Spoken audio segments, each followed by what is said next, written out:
All right, we're not going to waste any time. We're going to jump right to it. This is Advent Rising. It's from Majesco, developed by Glyphix, and it's for the Xbox, but it's also coming for the PC. We might see it on other systems too. And right off the bat, we got to mention that my man Tommy T did the music and sound effects. So I'm not going to comment on the for Advent Rising. I'm not gonna comment on any of the music in the game because I am completely biased. But, yes, you are. What biased. did you think of the music? I thought the music was sensational. I was there at the recording session too, so I'm a little bit biased too. I saw it performed live, and I was blown away then. But it was amazing to hear these crashing cymbals and just the room filled with the sound of a cinematic orchestra.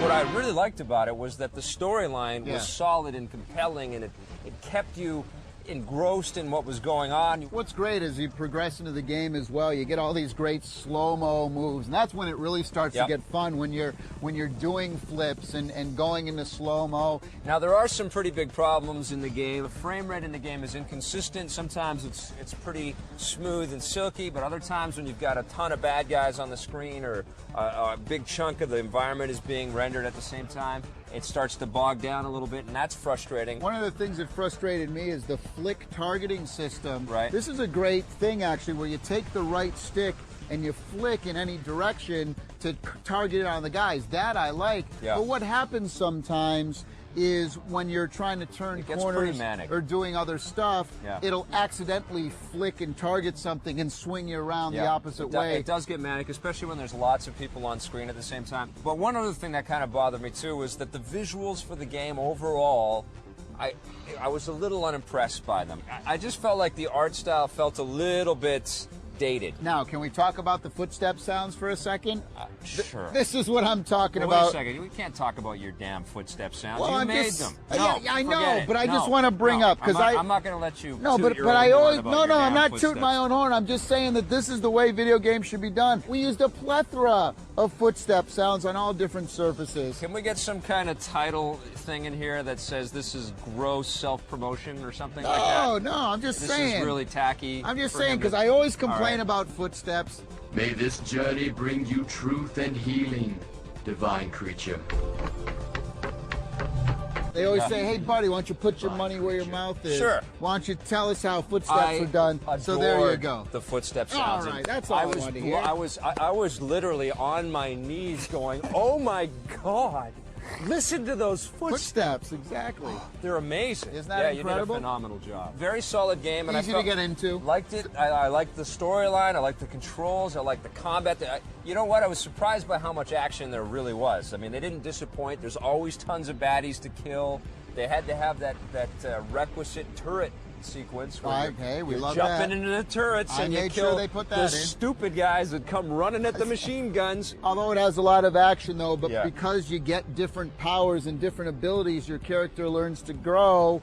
It doesn't get repetitive. You know what I found, and I think this is probably the greatest compliment that I can pay this game, is that I wanted to see this game grow to sequels. Advent Rising, I think succeeds, man. 8 out of 10. I'm giving it an 8 as well. On the positive side, the storyline to Advent Rising is terrific.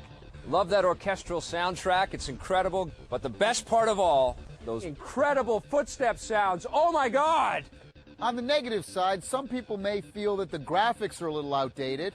And although we like the flick targeting system, it sometimes targets things that you don't want it to. And you're going to encounter some frame rate issues during certain parts of the game. All right, we're back. And if you can hear me, we're going to be reviewing... What's that you say? If you can hear me, we're reviewing Sonic Gems Collection from Sega for the GameCube. What do you think of Sonic Gems Collection? I think I want to grab a barrel and go over that. We should have bullhorns for this review. That would be funny. Wouldn't that be cool? That would be good. No, they'd hate us. They probably already do. What do you think of Sonic Gems Collection? Which is different from Sonic Mega Collection, which came out before, and that had the really good Sonic games. This has... the other ones. This has the gems. Well, I don't know if I'd call these the gems, because Mega Collection had the real gems. Right, zirconium of the Sonic games. Well, you know, some of the games on here, like Sonic Spinball. Yeah, but it's for the Game Gear. For the It's not the Sega Genesis version, which we already. This is the Game Gear. There's Right. 6 Game Gear games on here, and I have to say, there's nothing like playing a Game Gear game on full screen. on a giant HD TV screen with surround sound. Right. That crackly Sega never sounded better than. You know what I find? Any 2D Sonic game, pretty fun. Yes. Even on the Game Gear, they're all kind of pretty cool. Where you run around and do the loop-de-loops, and you've got the, the pinball levels, and you got the, the regular jungle levels and breakaway stuff. All that stuff is pretty fun. They should have made this for the PSP. Yeah. Because there's nothing. I was thinking, or the DS. Yeah, there's Those nothing that they couldn't do Right. on with these games that you couldn't put on the PSP or the DS. I absolutely agree with but you. to put it on the GameCube, Yeah, I mean, playing Game Gear games on the Cube, not that cool. Yeah. The other thing that they've added, though, that I really like about this is Vector Man 1 and 2. That definitely. we just ruined the surprise for everybody. That's all right. When you first put it in, it says a bunch of question marks you don't know, but we had to figure out what they were. Yep. We did, and there were the old Vector Man games, which I know you like I a lot. love those games. What are you going to give Sonic Gems Collection? Would have liked to have seen it on the handheld, would have got a higher score, but I'm giving it a 5.5. Wow, you're going way down in the middle. I'm going to give these games a 7. I think that it's better than average. There's quite a few different games on there. On the positive side, you get a bunch of games on a budget price disc. We like that. It seems that anytime you make a 2D scrolling Sonic game, it's fun, even on the Game Gear. And you also get Vector Man 1 and 2. That's awesome.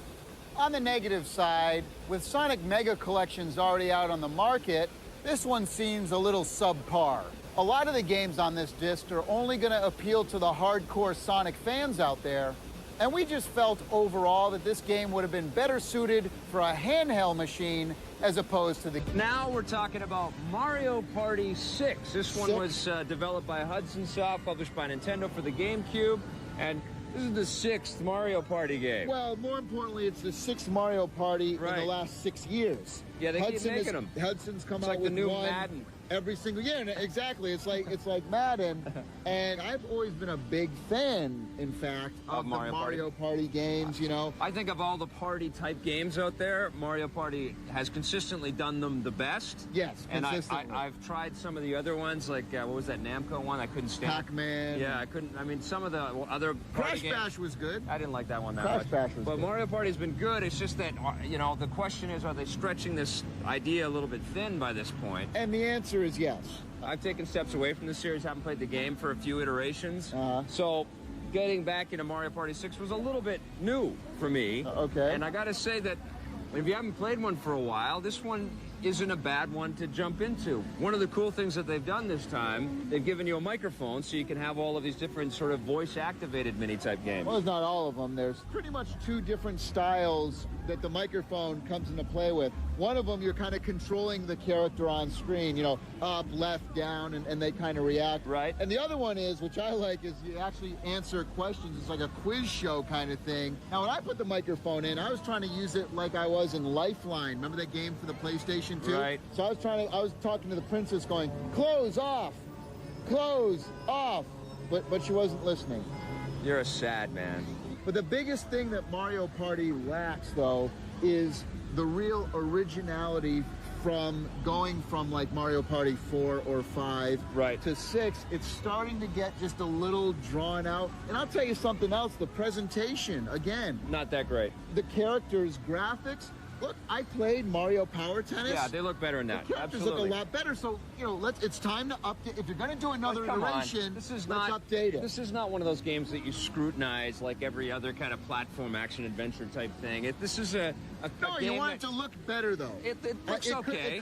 It looks okay. I mean, Looks you get like your candy. family together. It looks let's, like candy. Let's review this for what the audience that they're going to play it with. They're going to have a bunch of friends or family together. They're going to play this thing. Everything is very easy to play. There's 80 different mini games, which are good. Yeah. There's 11 playable characters, which is good. Yeah. There's 6 different worlds that you can, They change night to day. around. Different mini games start appearing based on the time of day. What I'm saying is that if you already own 4 or 5, Yeah, absolutely. the little microphone attachment Isn't enough of an upgrade. I did like the fact that unlike the earlier Mario Party games that I played, this one is a lot easier to play in single player. It's not so laborious, you know, you can zip through everything, you can take all the instructions out of the factor so you don't have to, you know, keep reading stuff as you're working your way through the game. I'm giving Mario Party 6 an 8 out of 10. I'm giving it a 7. On the positive side, there are 80 different mini games to enjoy in this one. The single-player experience isn't as tedious as it used to be, and if you're looking for something that you can play with your family, this is a great choice. On the negative side, I would have liked to have seen the production quality, like the music and graphics, be a little more updated. And although the microphone was a new addition, it didn't seem to warrant enough for a whole new version of the game. All right, we're back, and we're going to talk now about Pokemon Colosseum. This one's from Nintendo for the GameCube. It's TBG. Yeah? Explain TBG. Turn-based garbage. Oh, right, okay. Yes, this is the new genre that you've created. Right. Do you think they're turn-based, though, because they originated from the Game Boy Advance? Yes. Game Boy? From the Game Boy Okay, game. but now we're not on the Game Boy anymore. I know. Wouldn't it be fun if you could actually release... Be the monster and then fight explode in these real time. And, balls, right. And then just kind of battle each other? Well, it might be fun, that would be fun. but it wouldn't be what Pokemon... I mean, I'm going out on a limb there. This is the first time that you're actually playing a role-playing game around Pokemon. The N64 Pokemon Stadium games were really just battle games where you could fight the Pokemons that you collected and have them keep fighting. Exactly. Unfortunately, not controlling any of the characters. Well, that's the style of gameplay that they've chosen for the series. Now, this time they've added a bit of a story around everything. It's a little bit darker. I personally find no fun whatsoever in just doing this. You can choose to play the game that way. And win. Well, and win. At the beginning. It's very simplified at the beginning to sort of get you into the game. Okay, but as you so fight tougher and tougher Pokemon, you're going to have, and tougher Pokemon trainers, you're going to have to, you know, use some of the other skills that you collect along the way.